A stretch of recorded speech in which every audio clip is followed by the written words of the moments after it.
Hello there, my name is Michael Maynard and welcome back to Gorilla Picking.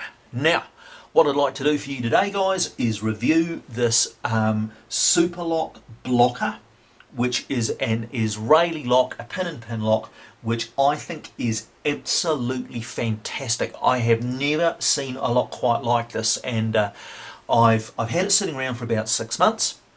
I picked it yesterday just for something to do because I'd run out of other locks to pick, so I thought I might as well have a go at this one.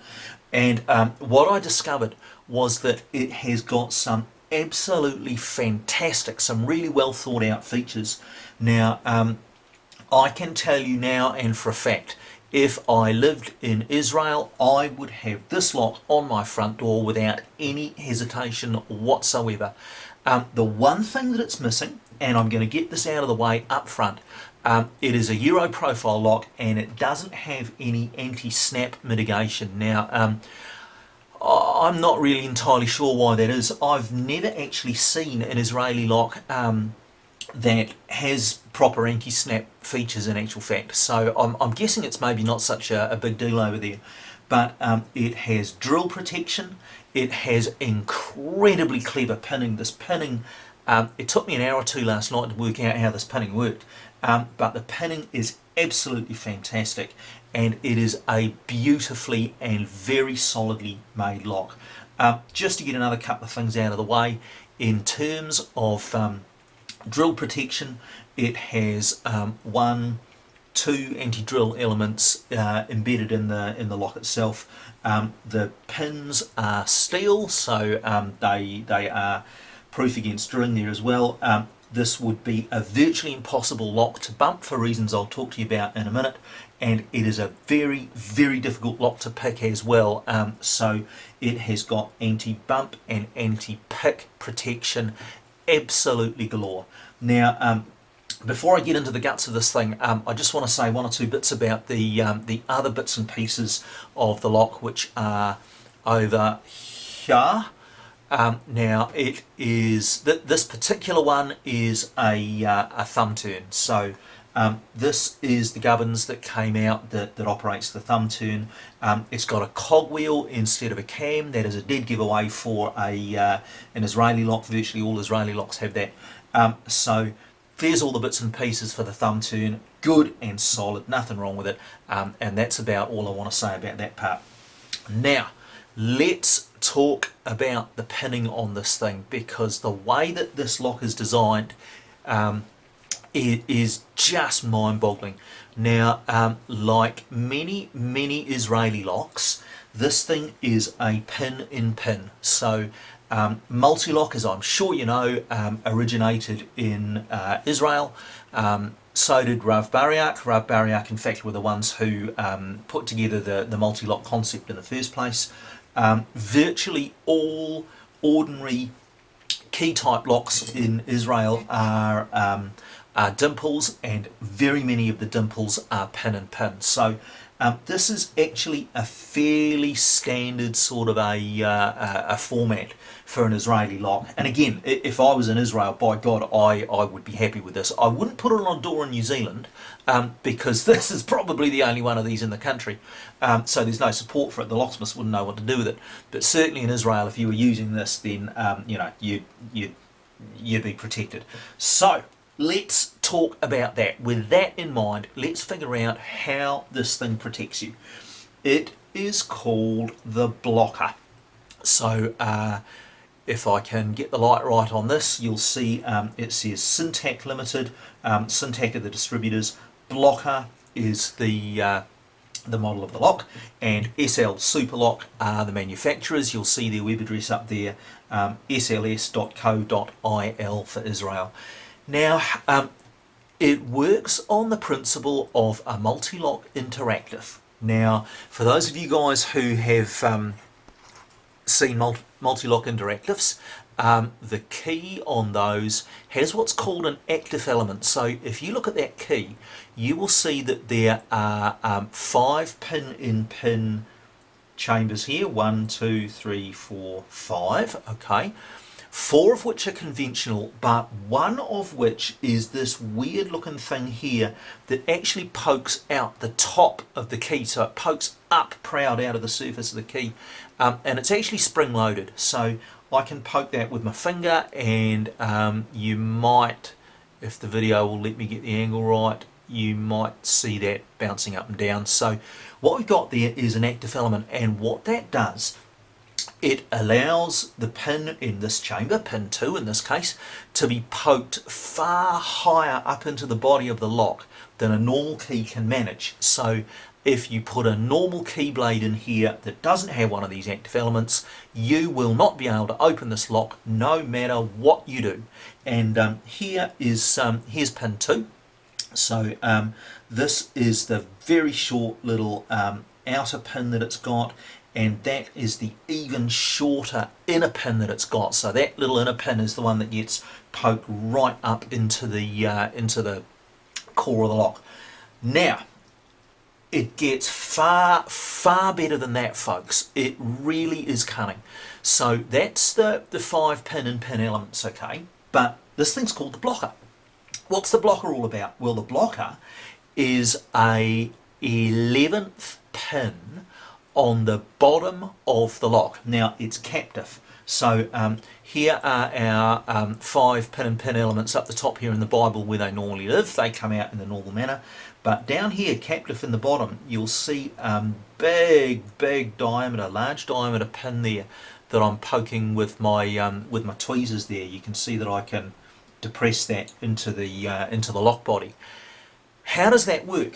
Well, the designers, by God, they did something cunning. If you're going to have a key with an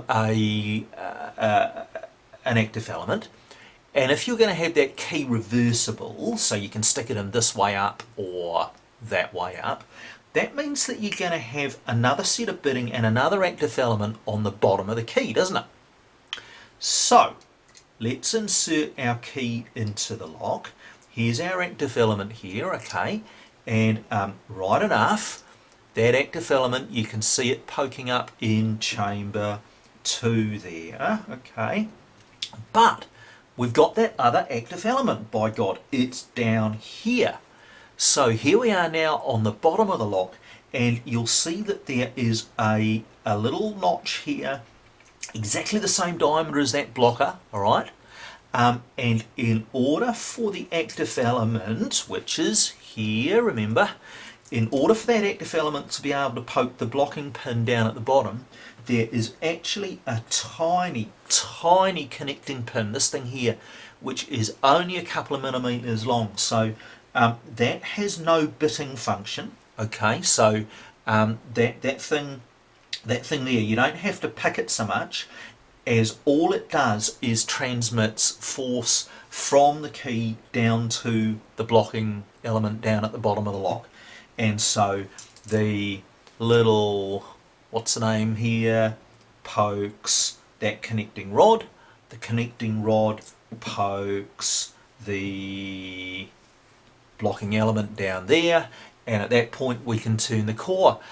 But by God, it gets even better than that. And I can't believe I'm saying this, guys. The designers on this thing bloody nearly thought of everything. That blocker there, it acts as a track pin. So we all know how track pins work, okay? Track pins stop you rotating the core the full 360 degrees. So if we need to open, to turn this core 360 degrees to get the lock open, if we pick it or bump it, okay, and rotate it 45 degrees, what's then going to happen is that that blocking pin is going to fall into the side of the keyway and block rotation. Now, those of you who have picked locks with blocking pins and track pins before will know that you can actually pick your way out of that. So you can get in there with another tool and push that out of the way and rotate the core further again. But, and again, I can't believe I'm saying it, guys, there is yet another layer of security to this goddamn thing, okay?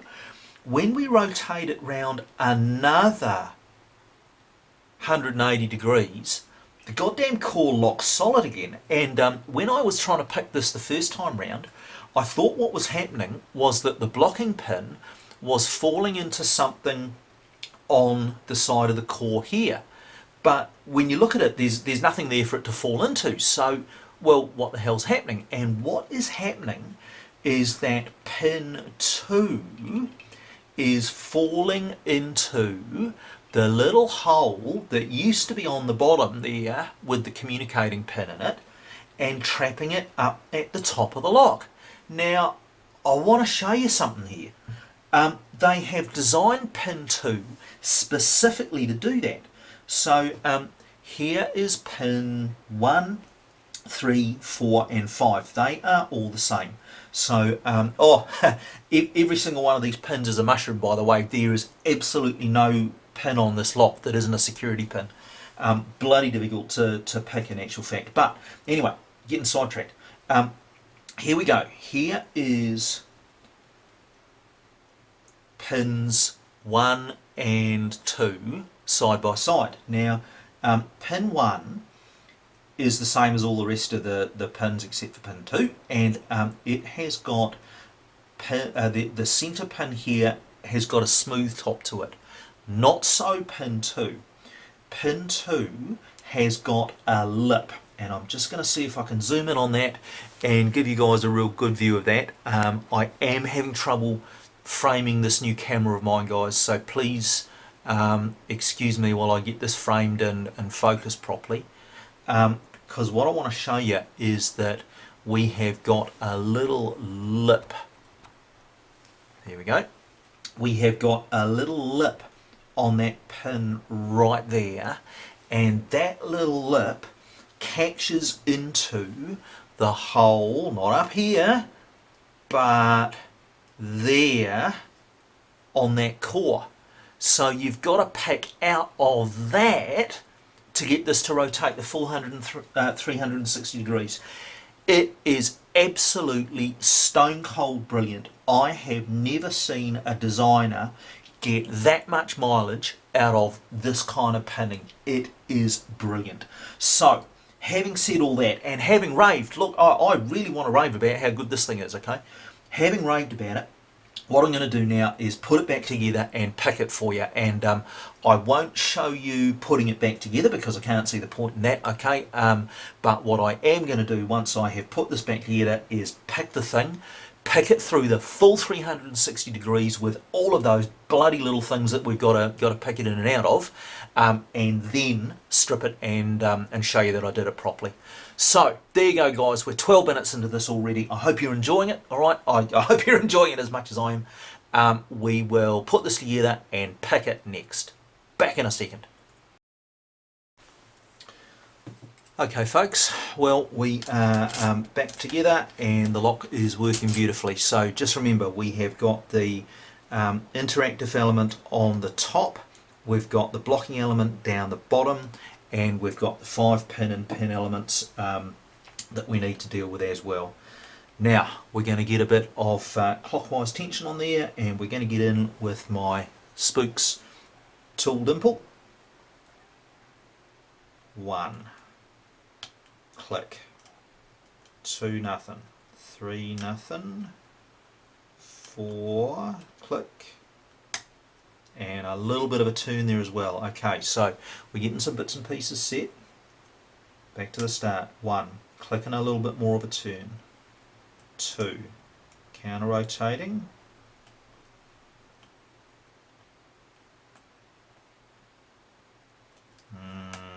There we go. We lost the false set for a minute there, but we got that back. I'm kind of pleased about that. Nudged the inner on 1 and got a much deeper false set. Something's binding here, the outer on 3. Counter rotating, click, set with a huge click. Now, you can see how that is rock solid. I'm not even holding that. That means that an inner on either 1 or 2 is trapping me. It's 1. And I'm pretty sure I've just picked it. Okay, What else is binding?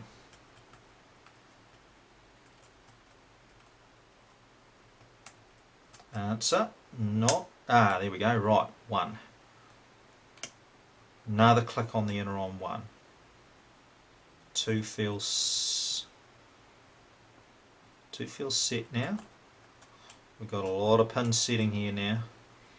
Haven't yet done anything with the blocking element though, which is a little bit of a worry. Right, big counter rotation on 2. Another click on the inner on 1. And I think we are now running out of pin-in-pin binders. Yeah, we are. Okay, which suggests to me that we now need to be looking at that blocking element. So let's get in there with a half diamond. Okay, did we get that picked? Have we got any more rotation on the core, and have we got any more pins that need to go?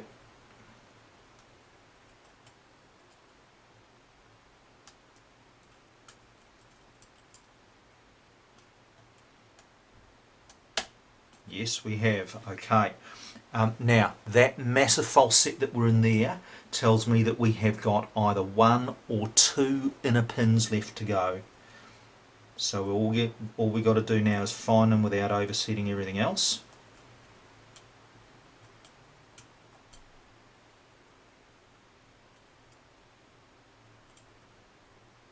Three, that's one of them. Back out to the front, not 1, 2, and we're open. Right, now, this is where it gets funky, guys. We have set 5 2s are 10 plus 1, 11 pins. We are going to rotate this round, boom, and we just got stuck. Okay, fine, we can get out of there just by doing, let's use the back of a half diamond. That. Okay, so we're continuing to rotate around. What's going to happen now is that the driver in number 2 is about to get stuck in that little wee hole that's on the bottom of the core. Now this is the tricky bit, guys. This is the bit that I have trouble doing. I've got to get in there with either a half diamond or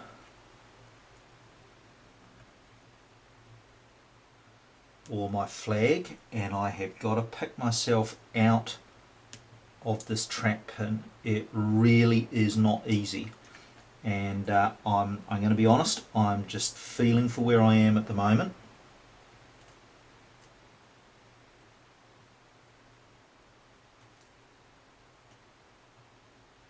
I'm not able to find where I've got to be.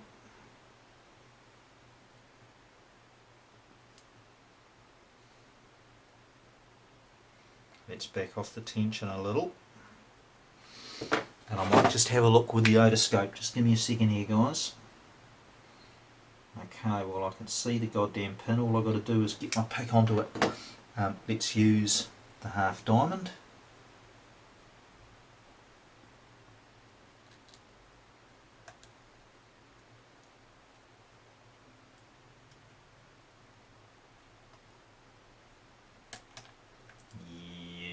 Thought I had it. Have I got it? Yes, I've got it. Okay, so we are 180 degrees round now. We're still going. What's going to happen next is that it's going to lock up again. Now this time the blocker pin down here is interacting with number 2 on the core, and that should be easy enough. We're just going to pick that in the normal manner with a flag, like so. Now the blocker is going to get stuck in the keyway, like so. We're just about there now, guys. And there it is, we've gone round 360. if I didn't know what I was doing, okay, if I wasn't a skilled lock picker, I would have never got that thing open. And I'm being honest, guys, that is a bloody clever set of anti-pick measures. Now, let's pull the thing apart just to show you that I did it properly.